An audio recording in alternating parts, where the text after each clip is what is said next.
तर आहे ना मित्रांनो, आज आपण परत आले मोठाने जाळी घेऊन आले मोठाले मासे पकडण्यासाठी. तर आशान मी आले आज ट्यूब झाली फुगून. तर चला जाळी सोडून घेऊ आधी, मग तुम्हाला दाखवतो. जाळी सोडताना पण दाखवता येईल. तर ना आपण इकडून असं सोडायचं जाळं. तुम्ही बघू शकता. आपण सोडू आता. वजन पण भरपूर आहे.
तर ना आपल्याला बांधून अशी जाळी टाका लागतात कडेला.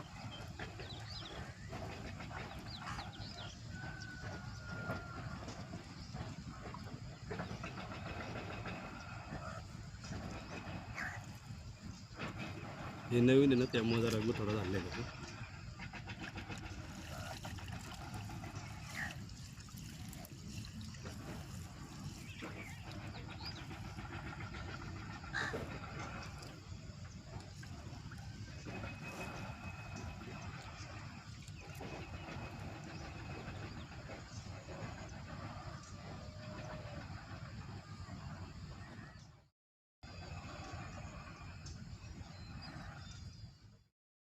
तर ना आपली जाळी झाली सोडून दिसत असेल तुम्हाला. इकडून अशी गोल सोडण्यात पलीकडे साईडला एक जण दिसत असेल तर बघा तिकडे. चिलापी मासे पकडण्यासाठी आले. आणि आपण पण चिलापी किंवा दुसरे मासे कोणचे गावले तुम्हाला नक्की दाखवेल. तर 10-15 मिनटं थांबू आणि मग काढू. चला आता आपण जाळी काढून घेऊ. बराच टाईम झाला आहे सोडून. काय भेटते का बघू. मासे कोणचे भेटतात आपल्याला, काय भेटते. चिलापी भेटते का कानुशे भेटते. तर ना आपल्याला इथं एक मासा ओढतोय, बघू आपण कोणचं आहे.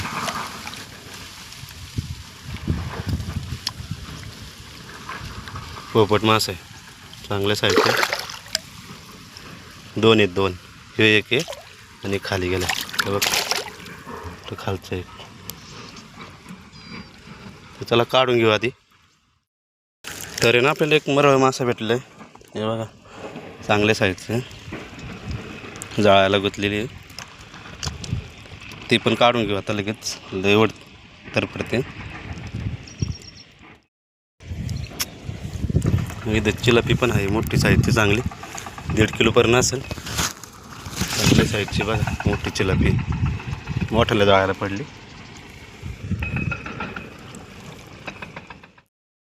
कानुसा मासा बघा, ताकद करते.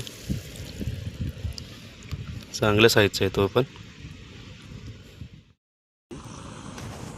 तर 3-4 किलोचे आहे. जर तुम्हाला मरळ घ्यायचे असेल ना, तर तळेगाव दाभाडे, चाकण रोड, इंद्रायणी कॉलेज शेजारी मार्केट आहे आपलं. तिथं या कधी तुम्हाला मासे घ्यायचे असेल तर. चला आता आम्ही पण चालू आहे मार्केटला. बाकीचे मासे असून दाखवत तुम्हाला.